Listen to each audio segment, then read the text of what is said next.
അപ്പോൾ ഗൈസ് നമ്മൾ നിൽക്കുന്നത് ഇതാ പഴയ കാലത്തെ ഒരു സ്റ്റീം എഞ്ചിനാണ്, നെല്ലൂർ റെയിൽവേ സ്റ്റേഷൻ. അപ്പോൾ ഇത് ആക്ച്വലി നമ്മൾ രാമോജി ഫിലിം സിറ്റിയിൽ നിന്നാണ് നമ്മളിപ്പോൾ ഷൂട്ട് ചെയ്തുകൊണ്ടിരിക്കുന്നത്. ഹായ് ഫ്രണ്ട്സ്, അപ്പോൾ റെയിൽവേ നമ്മളെ ഞെട്ടിച്ചുകൊണ്ട് വീണ്ടും പുതിയൊരു നോട്ടിഫിക്കേഷനായിട്ട് വന്നിരിക്കുകയാണ്. നമ്മൾ 2024 ഓൾറെഡി 8000ഓളം വേക്കൻസി അസിസ്റ്റൻറ്റ് ലോക്കോ പൈലറ്റ്, അതായത് ട്രെയിനിൻ്റെ ഡ്രൈവറായിട്ട് നമ്മളെ വിളിച്ചിട്ടുണ്ടായിരുന്നു. നോർമലി 4 വർഷം കൂടുമ്പോൾ അല്ല 5 വർഷം കൂടുന്ന എക്സാം എന്ന് പറയുന്നത് വീണ്ടും ഒരു വർഷം കൊണ്ട് വീണ്ടും വിളിച്ചിരിക്കുകയാണ്.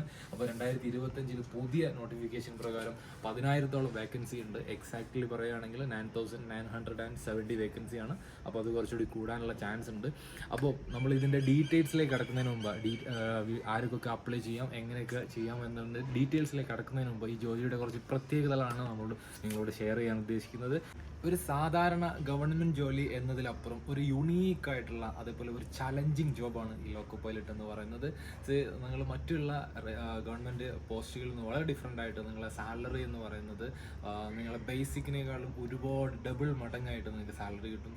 പുരുഷന്മാർക്ക് മാത്രമല്ല സ്ത്രീകൾക്കും ഈ ഒരു ജോബിലേക്ക് അപ്ലൈ ചെയ്യാൻ പറ്റും. നിങ്ങൾക്ക് നല്ല അടിപൊളി ഒരു പോസ്റ്റ് തന്നെയാണ് സ്ത്രീകൾക്കും അപ്ലൈ ചെയ്യാൻ പറ്റുന്നത്. അപ്പോൾ നമ്മൾ ഇതിൻ്റെ ക്വാളിഫിക്കേഷനിലേക്ക് വരികയാണെങ്കിൽ നിങ്ങൾ ഒരു 10th കഴിഞ്ഞതിന് ശേഷം ITI ക്വാളിഫിക്കേഷൻ, അതല്ലെങ്കിൽ ഡിപ്ലോമ, അതല്ലെങ്കിൽ നിങ്ങൾക്കൊരു BTech ക്വാളിഫൈഡ് ആണെങ്കിൽ നിങ്ങൾക്ക് ഒരു ജോലിക്ക് വേണ്ടി അപ്ലൈ ചെയ്യാം. അപ്പോൾ നിങ്ങൾ ഡിഗ്രി BTech ഡിപ്ലോമയിൽ ഇലക്ട്രോണിക്സ്, മെക്കാനിക്കൽ, ഓട്ടോമൊബൈൽ, ഇലക്ട്രിക്കൽ ഈ 4 കാറ്റഗറിയിലുള്ളവർക്ക് 4 ബ്രാഞ്ചുകൾ സെലക്ട് ചെയ്തവർക്ക് അപ്ലൈ ചെയ്യാം.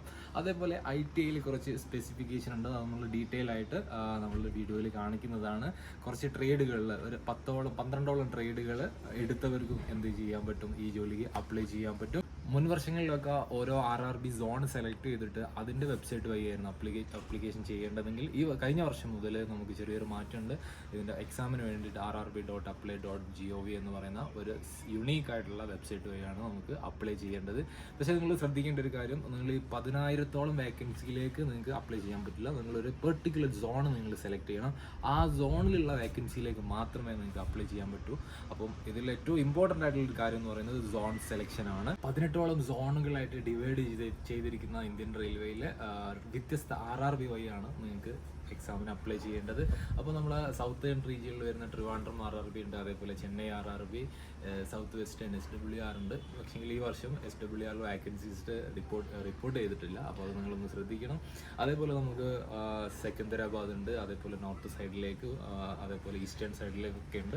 പക്ഷേ നിങ്ങൾക്ക് സെലക്ട് ചെയ്യുമ്പോൾ 2 കാര്യങ്ങളാണ് നിങ്ങൾ ശ്രദ്ധിക്കേണ്ടത്. ഒന്ന്, നിങ്ങൾക്ക് ജോലി കിട്ടാനുള്ള ഒരു ചാൻസ് വേണം, അതായത് വാക്കൻസി കുറച്ച് ഉള്ള സ്ഥലങ്ങളായിരിക്കണം നിങ്ങൾ സെലക്ട് ചെയ്യേണ്ടത്. രണ്ടാമതൊരു കാര്യം നിങ്ങൾ ശ്രദ്ധിക്കേണ്ടത്, നിങ്ങൾക്ക് വർക്ക് ചെയ്യാൻ പറ്റുന്ന ഒരു റീജിയൻ ആയിരിക്കണം. നിങ്ങൾക്ക് നാട്ടിൽ പോയി വരാനോ അതേപോലെ തന്നെ നിങ്ങൾ ഫാമിലി കാര്യങ്ങളൊക്കെ സെറ്റ് ചെയ്യാൻ പറ്റുന്ന ഒരു സോൺ ആയിരിക്കണം. അങ്ങനെയാണെങ്കിൽ നിങ്ങൾക്ക് ഈ ഒരു ഫീൽഡിൽ പിടിച്ചു നിൽക്കാൻ പറ്റുള്ളൂ. അപ്പോൾ ഈ 2 കാര്യങ്ങൾ നിങ്ങൾ സോൺ സെലക്ട് ചെയ്യുമ്പോൾ വളരെ ഇമ്പോർട്ടൻ്റ് ആയിട്ട് ശ്രദ്ധിക്കേണ്ടതുണ്ട്.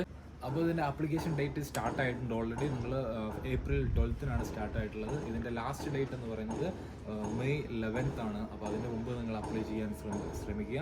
അതേപോലെ തന്നെ ഇതിൻ്റെ ഫീസ് എന്ന് പറയുന്നത് 100 രൂപയുള്ളൂ നിങ്ങൾക്ക് ഫീസ് എന്ന് പറയുന്നത്. അപ്പോൾ പക്ഷേങ്കിൽ നിങ്ങൾ ഇനീഷ്യൽ പേയ്മെൻ്റ് ആയിട്ട് 500 rupees നിങ്ങൾ അപ്ലൈ ചെയ്യണം. നിങ്ങൾ ഫസ്റ്റത്തെ എക്സാം നിങ്ങൾ എഴുതിയിട്ടുണ്ടെങ്കിൽ 3 ടയർ എക്സാം ഉണ്ട്. അപ്പോൾ ഫസ്റ്റ് ടയർ എക്സാം നിങ്ങൾ എഴുതിയിട്ടുണ്ടെങ്കിൽ നിങ്ങൾക്ക് 400 rupees നിങ്ങളുടെ അക്കൗണ്ടിലേക്ക് തിരിച്ചു തരുന്നതായിരിക്കും. അതേപോലെ തന്നെ ഫീമെയിൽ കാൻഡിഡേറ്റ്സ്, SC ST, അതേപോലെ എക്കണോമിക്കലി ബാക്ക്വേർഡ് കാറ്റഗറീസ് ആണെങ്കിൽ നിങ്ങളുടെ എക്സാം ഫീസ് എന്ന് പറയുന്നത് 0 rupees ആണ്. അപ്പോൾ നിങ്ങൾ ഇനീഷ്യൽ പേയ്മെൻ്റ് ആയിട്ട് 250 rupees പേ ചെയ്യണം. അത് once you appeared the first round exam, അതായത് നിങ്ങൾ ഫസ്റ്റത്തെ എക്സാം എഴുതിയിട്ടുണ്ടെങ്കിൽ CBT 1 എഴുതിയിട്ടുണ്ടെങ്കിൽ ആ 250 രൂപ നിങ്ങളുടെ അക്കൗണ്ടിലേക്ക് റീഫണ്ടബിൾ ആണ്, തിരിച്ച് കിട്ടുന്നതാണ്.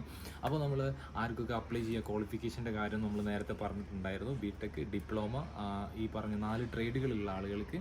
അതേപോലെ തന്നെ ITI എന്ന് പറയുമ്പോൾ +2 കഴിഞ്ഞതിന് ശേഷം ITI ആണ് നിങ്ങളെ ക്വാളിഫിക്കേഷൻ. ITI സെലക്ട് ചെയ്തവർക്കും ഇത് അപ്ലൈ ചെയ്യാൻ പറ്റും. അവർക്കാണ് ഇതിൻ്റെ മെയിൻ ക്വാളിഫിക്കേഷൻ എന്ന് പറയുന്നത്. ITI മാത്രമാണ് ചോദിക്കുന്നത്. അപ്പോൾ അവർ നിങ്ങൾ ശ്രദ്ധിക്കേണ്ടത് ഇത്രത്തോളം ട്രേഡുകൾ, നിങ്ങളൊരു 12ഓളം ട്രേഡുകൾ നിങ്ങൾക്ക് ഇവിടെ കാണാൻ പറ്റും. ഈ ട്രേഡുകളാണ് നിങ്ങൾ അപ്ലൈ ചെയ്യേണ്ടത്. ഇത്രത്തോളം ഈ ട്രേഡുകൾ നിങ്ങൾക്ക് കാണാം. ഈ ട്രേഡുകൾ എടുത്തവർക്കാണ് നിങ്ങൾക്ക് അപ്ലൈ ചെയ്യാൻ പറ്റുന്നത്. അത് നിങ്ങൾ നോട്ടിഫിക്കേഷനിൽ കാണാൻ പറ്റും. ഞാൻ ആ നോട്ടിഫിക്കേഷൻ്റെ കാര്യങ്ങൾ ഇവിടെ ഡീറ്റെയിൽസ് ആയിട്ട് പറയുന്നുണ്ട്. അപ്പോൾ 2025 റെയിൽവേയുടെ ഫസ്റ്റത്തെ നോട്ടിഫിക്കേഷനാണ്. ഇനിയുള്ള വർഷങ്ങളിലൊക്കെ നിങ്ങൾക്ക് ഓരോ വർഷങ്ങളിലും എക്സാം നടത്താനാണ് റെയിൽവേയുടെ തീരുമാനം. അപ്പോൾ ഫസ്റ്റത്തെ നോട്ടിഫിക്കേഷൻ അസിസ്റ്റൻറ്റ് ലോക്കോ പൈലറ്റിൻ്റെ വന്നിട്ടുണ്ട്. ഇനി അതേപോലെ തന്നെ NTPC exam, JE exam, group D exam അങ്ങനെ തുടങ്ങിയ എല്ലാ എക്സാമിനും ഓരോ വർഷവും നിങ്ങൾക്ക് വിളിക്കുന്നതാണ്.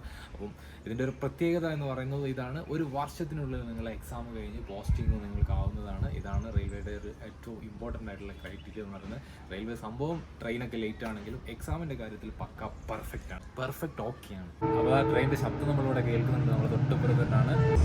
അപ്പോൾ നമ്മളെ ചങ്കു ബ്രോ ജോലി കിട്ടി, അതേപോലെ പെണ്ണും സെറ്റായിട്ടുണ്ട്. അപ്പം ഇനി കല്യാണത്തിന് വേണ്ടിയിട്ട് പറഞ്ഞേക്കുകയാണ്. നമ്മളൊരു ചെറിയൊരു പാർട്ടിയൊക്കെ കൊടുത്ത് അവനെ വണ്ടി കയറ്റി വിട്ടു. ഇതേപോലെ നിങ്ങളുടെ ലൈഫും ഒന്ന് സെറ്റ് ആവണം. അപ്പോൾ ജോലിയില്ലാത്ത നിങ്ങളെ ഫ്രണ്ട്സിന് വേണ്ടിയിട്ട് ഷെയർ ചെയ്ത് കൊടുക്കുക. അതേപോലെ തന്നെ എക്സാമിന് വേണ്ടി അപ്ലൈ ചെയ്തിട്ട് നല്ല അടിപൊളിയായിട്ട് ഇരുന്ന് പഠിച്ചിട്ട് ഈ വർഷത്തെ എക്സാമിൽ നിങ്ങൾ ക്രാക്ക് ചെയ്യാൻ ശ്രമിക്കുക.